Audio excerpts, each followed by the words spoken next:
teman-teman, perkenalkan nama saya Betania Granis Ginting, NIM channel N0200014, ruangan C11 keuangan daerah. Nah, di sini kita akan membahas pelaksanaan penerimaan dan pengeluaran negara. Pengertian pelaksanaan penerimaan dan pengeluaran negara.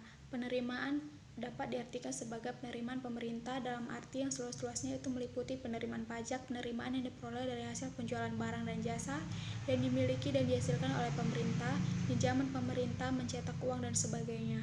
Pengeluaran negara merupakan pengeluaran untuk membiayai kegiatan-kegiatan pada suatu negara dalam rangka menjalankan fungsinya, mewujudkan kesejahteraan rakyat. Dalam menjalankan fungsi tersebut, yang menggunakan sumber daya ekonomi yang dimiliki hendaknya berpedoman pada prinsip-prinsip pokok pengeluaran negara.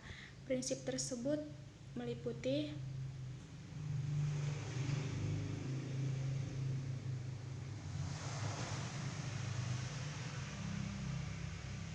bagaimana peran pemerintah negara untuk kemajuan perekonomian.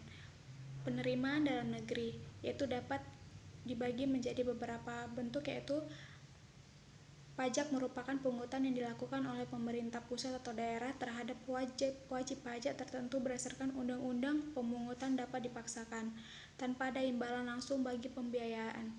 Jenis pajak di Indonesia itu pajak pusat, pajak penghasilan, pajak pertumbuhan, pajak penjualan atau barang mewah, pajak bumi dan bangunan, dan lain-lainnya.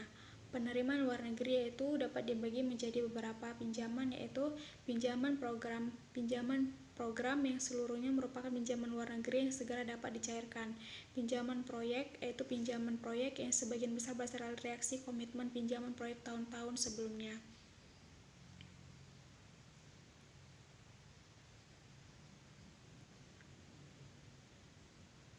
Pengaruh pengeluaran negara terhadap perekonomian. Ada beberapa hal yang bisa berpengaruh perekonomian suatu bangsa. Setidaknya ada beberapa sektor perekonomian yang umumnya terpengaruh oleh besar atau kecilnya pengeluaran negara, yang diantaranya yaitu sektor produksi, sektor distribusi, sektor konsumsi, dan masyarakat. Pengaruh pengeluaran negara terhadap sektor masyarakat, yaitu pengeluaran negara secara langsung atau tidak langsung berpengaruh terhadap sektor konsumsi masyarakat atas barang dan jasa dengan adanya pengeluaran pemerintah untuk subsidi.